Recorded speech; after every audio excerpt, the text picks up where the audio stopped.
세계보건기구 WHO가 세계가 또다시 팬데믹의 초기 단계에 접어들었다고 발표하며 강도 높은 경고를 전했습니다. 미 전국의 하루 평균 신규 확진 건수가 2주 전보다 54% 증가했습니다.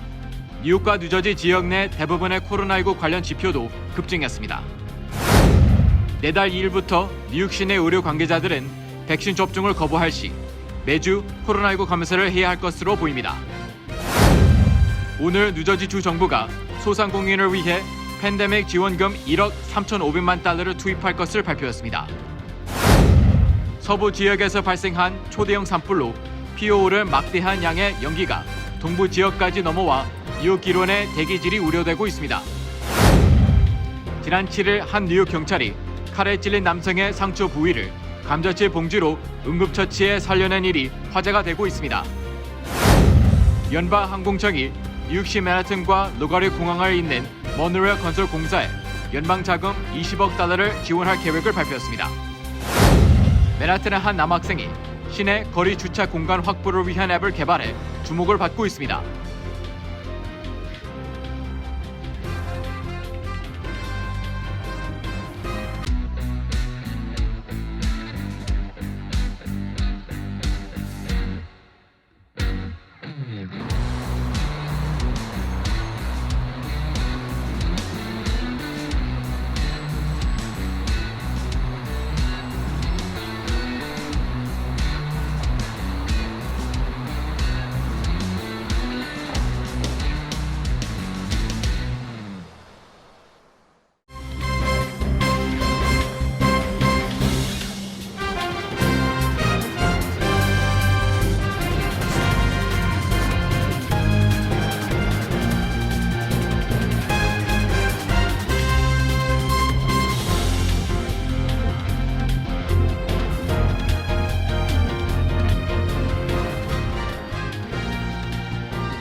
여러분 안녕하십니까?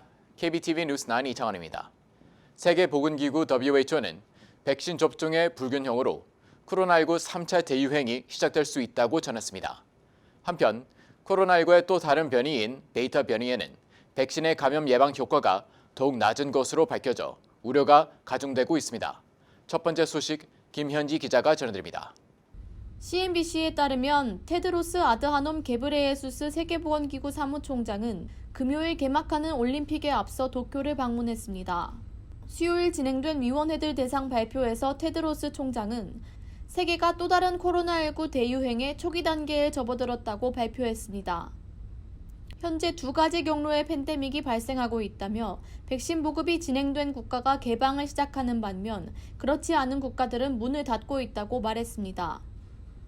테드로스 총장은 강대국에 집중된 백신 보급 현상을 지적하며 이는 도덕적으로 어긋난 일일 뿐 아니라 전염병학적, 경제적인 실패를 가져올 것이라고 말했습니다.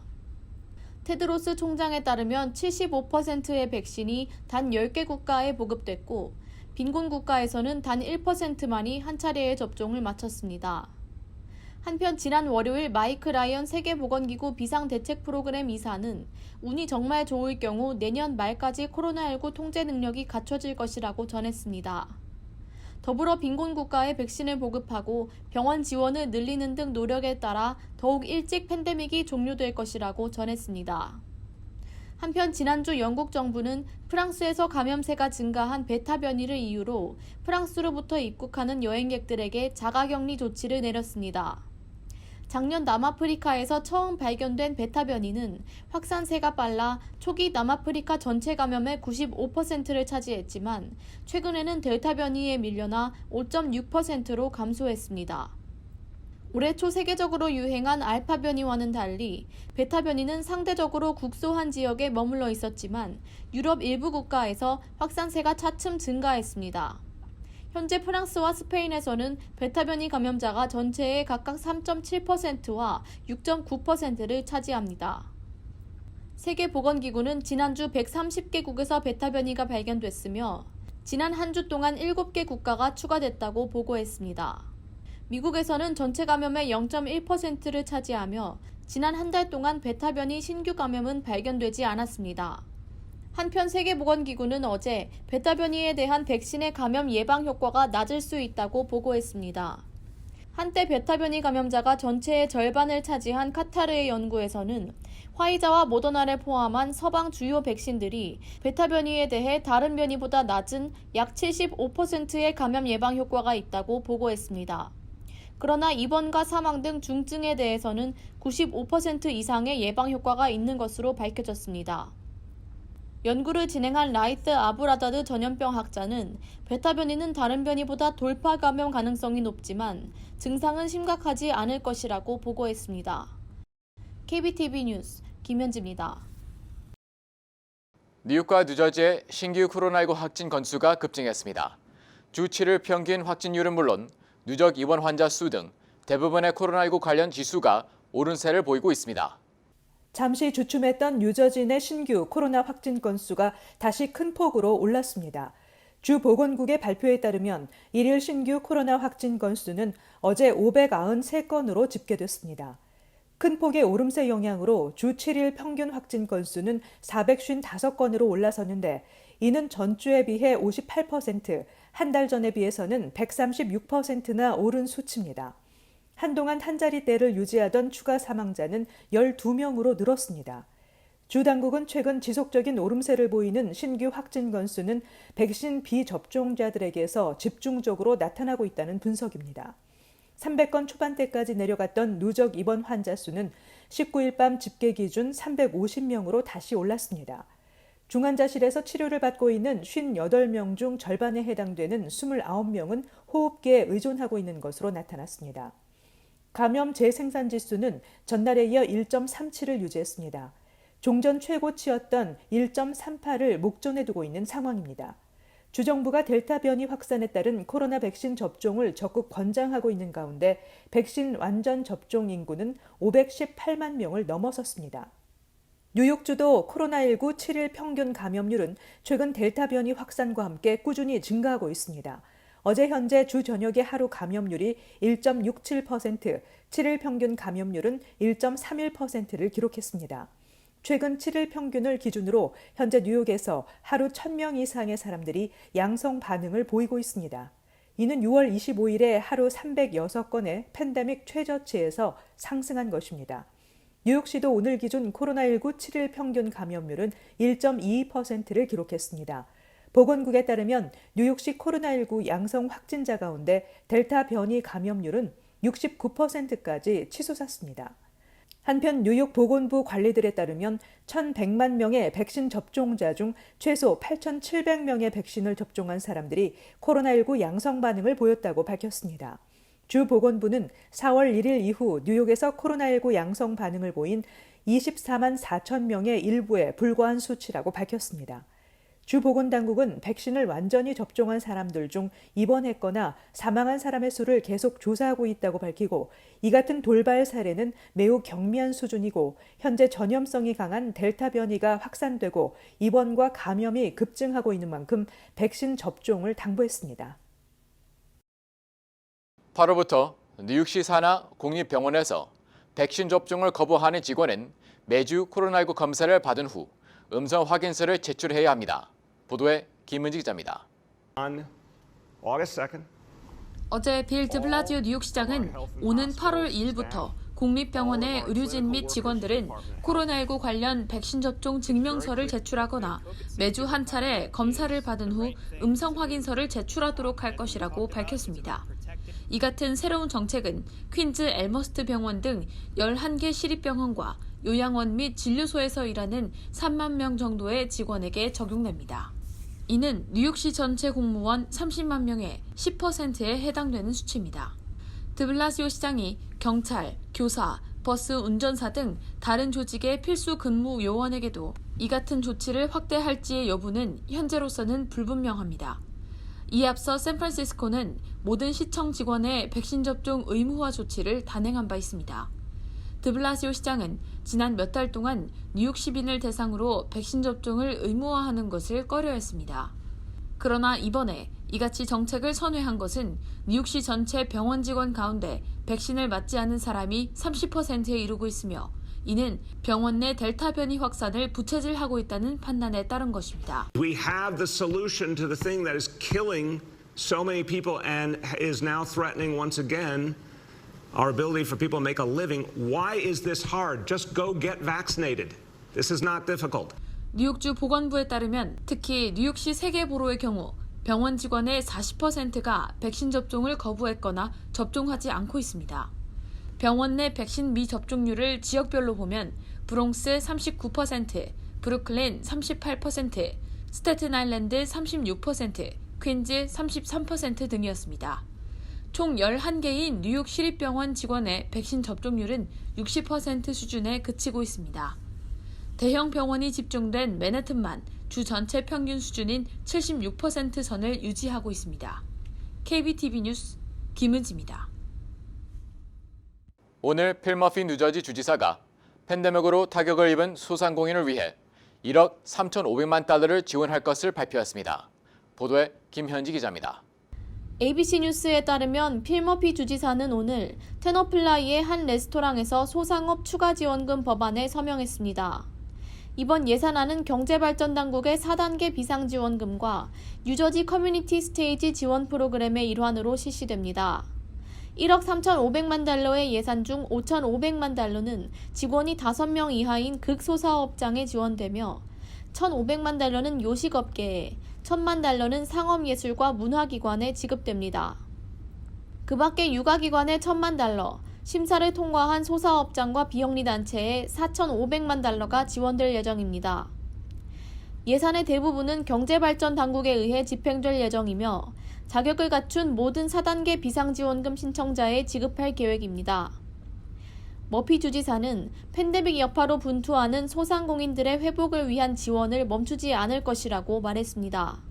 또한 연방정부와 주기관의 협력으로 현재까지 소상공인의 7억 5천만 달러 이상이 지원됐다고 밝혔습니다. 팀 설리반 경제발전당국 최고 책임자는 이번 예산금이 팬데믹의 심한 영향을 받은 소상공인들에게 생명줄 역할을 할 것이라고 전망했습니다. 이번 예산안은 지난달 만장일치로 주의회를 통과했습니다. 미셸 시에커카 뉴저지 상업협회 회장은 이번 예산이 팬데믹 이후 급격히 수익이 감소한 소사업장들의 폐업을 방지할 것이라고 기대했습니다.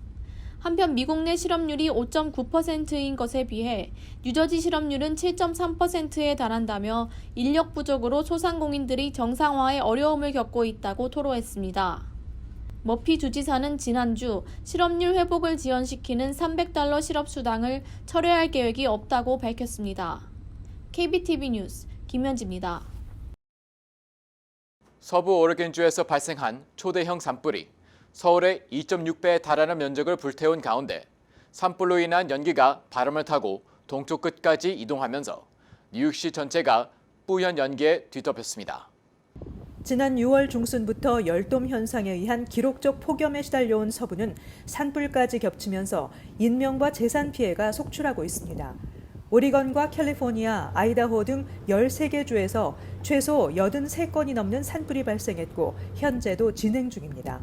그중 가장 규모가 큰 산불은 오리건주 부트레그 파이어로 서울 면적의 2.6배를 잿더미로 만들며 역대 가장 큰 산불 중 하나로 기록되며 소방관 2천여 명이 투입됐지만 현재 진화율은 30%에 불과합니다. 맹렬한 산불로 발생한 막대한 양의 연기는 바람을 타고 동부로 이동했고 어제 수천 마일이나 떨어진 뉴욕까지 도달했습니다. 엠파이어 스테이트 빌딩 등 뉴욕 맨하탄의 랜드마크들이 뿌연 연기에 가려지면서 도시 전체가 불안감에 휩싸였습니다.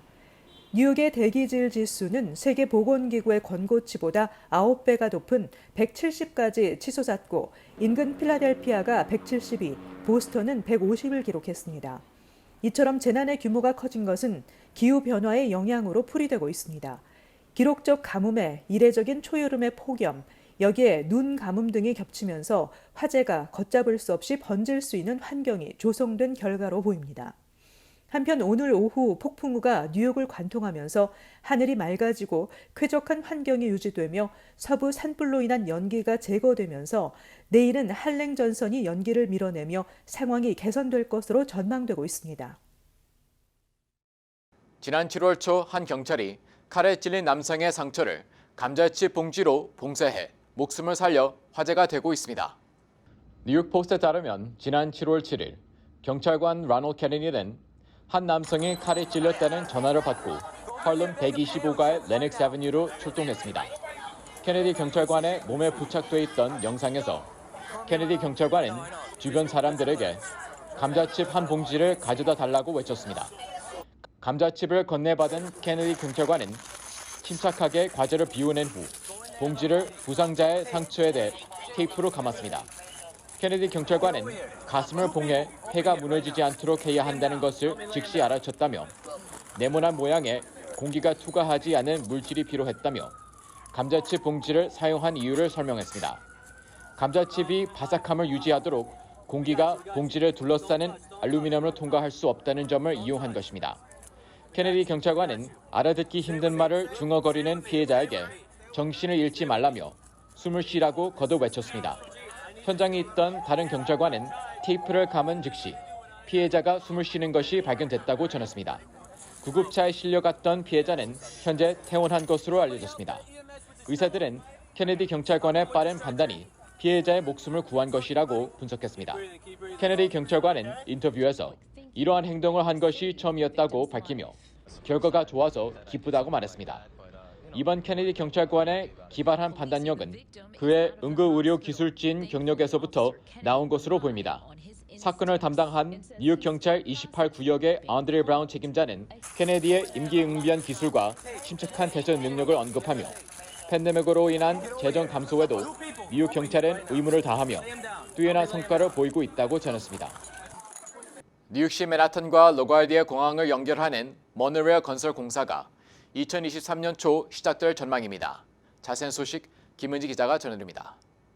CBS 방송과 뉴욕타임스 보도에 따르면 어제 연방항공청은 맨해튼에서 라과디아 공항을 연결하는 모노레일 건설 공사를 최종 승인하는 한편 이 사업 진행을 위해 20억 달러의 연방 자금을 지원할 계획입니다.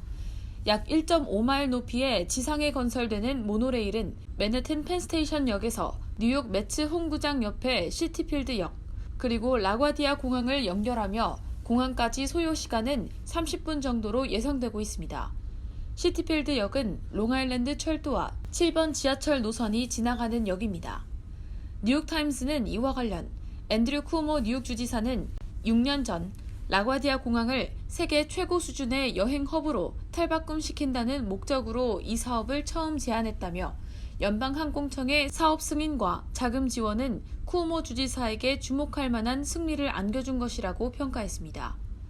뉴욕 뉴저지 항만청은 성명을 통해 라과디아 공항은 미 동부 해안 지역 공항 중 철도 연결이 안 되는 유일한 국제공항이었다며 라과디아 공항 모노레일은 여행객들의 공항 접근을 돕고 공항 주변 도로의 악명이 높았던 교통 혼잡 해소에도 기여할 것이라고 밝혔습니다. 항만청 조사에 따르면 이 모노레일이 운행되면 2026년 이용객은 하루 평균 17,000명에 이를 전망입니다.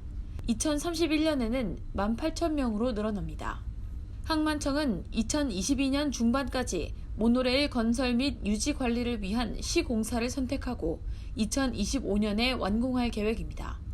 한편 퀸즈 상공회의소는 이 사업은 3,000개의 건설 관련 일자리와 5억 달러 이상의 공사 계획 기회를 창출함으로써 지역의 경제를 회복시키는 데 크게 기여할 것이라며 환영하고 있습니다. KBTV 뉴스 김은지입니다. 맨하탄의 한 16세 청소년이 거리의 주차 자리를 찾을 수 있는 앱을 개발해 화제가 되고 있습니다. 김현지 기자의 보도입니다. CBSN에 따르면 어퍼 웨스트 사이드에 거주하는 16세의 맥스 롬은 운전을 하지 않으면서도 맨해튼의 까다로운 주차 문제를 해결할 필요성을 느꼈습니다. 롬의 가족은 주차 자리를 찾는데 매일 45분씩 소요해야만 했고 팬데믹 이후 운전자가 늘어나 경쟁이 더욱 심화됐습니다.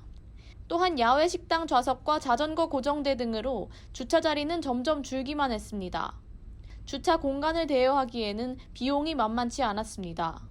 이러한 문제를 해결하고자 팬데믹 동안 롬은 매일같이 숙제를 끝내고 주차 앱 개발에 착수해 얼마 전 파커루라는 이름의 앱을 출시했습니다.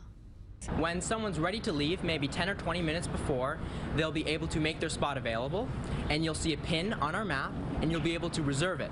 예약에 성공하면 포인트가 차감되고 반대로 공간을 내어줄 때에는 포인트가 적립됩니다. 포인트는 구매할 수도 있지만 신규 이용자들은 얼마간의 포인트를 무료로 받을 수 있습니다. 앱 수익금의 일부는 자원봉사자들이 봉사 프로그램을 찾는 것을 돕는 비영리 재단 뉴욕 케어스에 기부됩니다. 게리 베글리 뉴욕 케어스 이사는 뉴욕 시민의 이동 편의를 돕는 이번 앱의 목적이 봉사자들의 프로그램 접근성을 증진하려는 재단의 목표와 일치한다고 전했습니다. 롬은 모두가 5분 이내에 주차 자리를 찾도록 하는 것이 목표라며 교통체증을 줄이는 것 이외에도 앱 이용을 통해 사회에 환원할 수 있다는 점이 이용자들을 끌어들일 것이라고 전망했습니다. 롬은 앱이 출시된 지 얼마 되지 않았지만 상호호혜적 기능으로 이용자들이 결속될 것을 기대하고 있습니다. 앱은 무료로 다운받을 수 있습니다. KBTV 뉴스 김현지입니다. 뉴 밀레니엄 뱅크에서 SBA 론 빅 프로모션을 실시합니다. 첫째, 클로징 기준 융자 금액 3%의 SBA 보증 수수료를 면제해드립니다. 둘째, 향후 3개월 동안 원금과 이자를 대신 내드립니다.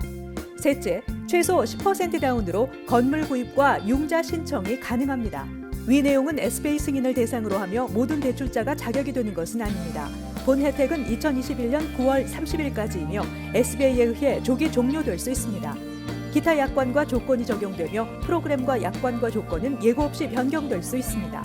FDIC 멤버 앤 이퀄 하우징 렌더. 뉴욕타임즈에 따르면 뉴욕대 연구진은 2차례 메신저 리보핵산 백신을 맞아 면역이 형성된 17명의 혈액 표본을 존슨앤존슨의 백신을 한 차례 맞은 10명과 비교했습니다. 그 결과 파이저와 모더나 백신은 베타, 델타, 델타 플러스, 람다 변이에 대한 항체를 보통 수준으로 생성했지만 얀센 백신은 이런 변이들에 대한 항체의 중화 수준이 낮은 것으로 나타났습니다. 이는 얀센 백신과 기전이 비슷한 아스트라제네카 백신의 경우 한 차례 접종 시 델타 변이에 의한 증상 발현을 막는데 33% 정도의 효력이 있다는 기존 연구 결과와 일치하는 것이라고 뉴욕타임즈는 전했습니다. 앞서 존슨앤존슨은 지난 1일 보도자료를 내고 제약 부문 자회사인 얀신의 백신이 델타 변이 등 다양한 변이들의 강력한 예방 효과를 지닌 것으로 나타났다고 발표한 바 있습니다. 이번 연구를 주도한 랜도 박사는 1회 접종으로 끝나는 얀센 백신 역시 효력을 극대화하기 위해서는 다른 백신들처럼 2회차 접종이나 부스터샷이 필요하다는 것을 보여준다고 말했습니다. 20일 희망재단이 뉴저지주 저지시티 시청에서 타민족 장학생 5명과 소외계층 4명을 지원하는 장학금 및 긴급 구호금 전달식을 열었습니다. 스티븐 플럽 저지시티 시장이 참석한 가운데 타민족 장학생 5명에 각각 $2,500씩 총 $12,500의 장학금을 전달하고 저지시티가 추천한 소외계층 4가정에 각각 $1,200씩 총 $4,800를 전달했습니다. 변정덕 20일 희망재단 이사장은 앞으로 한인사회와 교류가 있는 타민족 커뮤니티를 위한 지원 활동을 확대할 것이라고 밝혔습니다. 이날 행사에는 주 뉴욕 총영사관 이뭉순 부총영사 및 롤랜도 라베로 저지시티 시의원이 참석해 축사를 통해 20일 희망재단의 활동에 감사를 표했습니다. 뉴욕시의원 23선거구와 26선거구 민주당 예비선거에 출마한 린다 이 뉴욕 한인 봉사센터 회장과 줄리 원 뉴욕 한인회 정치력 신장 부회장의 승리가 공식 확정됐습니다. 뉴욕시 선거관리위원회는 2021년도 뉴욕시 예비선거 최종 결과를 발표하고 린다 이 후보가 54.5%를 득표해 1위를 차지했다고 밝혔습니다. 또 줄리 원 후보가 56.7%로 승리를 최종 확정지었습니다. 이로써 린다 이 후보와 줄리 원 후보는 오는 11월 치러지는 본선거에 진출해 각각 공화당의 제임스 라일리 후보, 마빈 제프코프 후보와 맞붙게 됐습니다. 뉴욕시 민주당과 공화당 유권자 비율이 8대1에 달하는 만큼 이변이 없는 한 두 한인 후보는 모두 오는 11월 2일 열리는 본선거에서 승리할 것으로 예상됩니다. 뉴욕시장 민주당 예비선거에서는 에릭 아담스, 브루클린 보로장이 단 7,197표 차로 캐스린 가르시아 전 시위생국장을 누르고 승리를 확정했습니다. 한인 1.5세 한나킴 리멤버 727 대표가 미 보건복지부 부차관보에 임명됐습니다. 한나킴 대표는 미국 보건의료연구소, 소비자정보 보험감독센터 등 의료 서비스 관련 산하기관과 공보국을 담당하게 됩니다. 김 대표는 지난해 11월 미 대선 당시 조 바이든 민주당 후보 캠프에서 아시아 태평양계 커뮤니케이션 디렉터로 일했습니다. 올해 5월 문재인 대통령이 미국을 방문했을 때에도 수도 워싱턴에서 열린 미국 전쟁 기념공원 추모의 벽 착공식에서 진행을 맡기도 했습니다. 그는 2008년부터 한국전쟁 참전용사의 희생을 기리는 사업을 펼쳐오며 정전협정일 1953년 7월 27일에서 이름을 딴 리멤버 727을 한인 1.5세 청년을 모아 결성하고 희생자 추모와 평화기원 촛불 문화제를 개최했습니다. 2009년에는 한국전 참전용사의 날을 제정하는 데 기여했습니다. 2009년부터 2016년까지는 친한파 찰스 랭걸 전 하원 의원의 수석 보좌관으로 활동했습니다. 잠시 후 커뮤니티 브리핑을 전해드립니다.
이어서 환율과 증시 전해드립니다.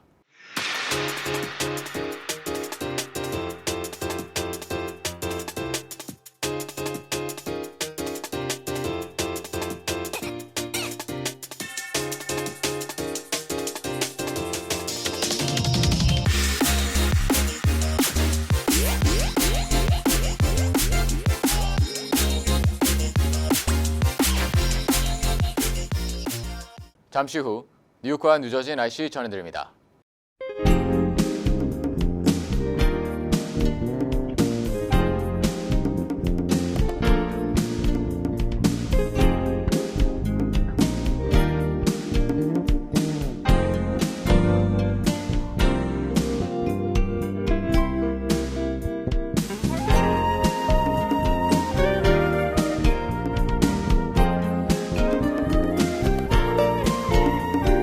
KBTV 뉴스 9 마칩니다. 오늘도 시청해 주셔서 감사합니다.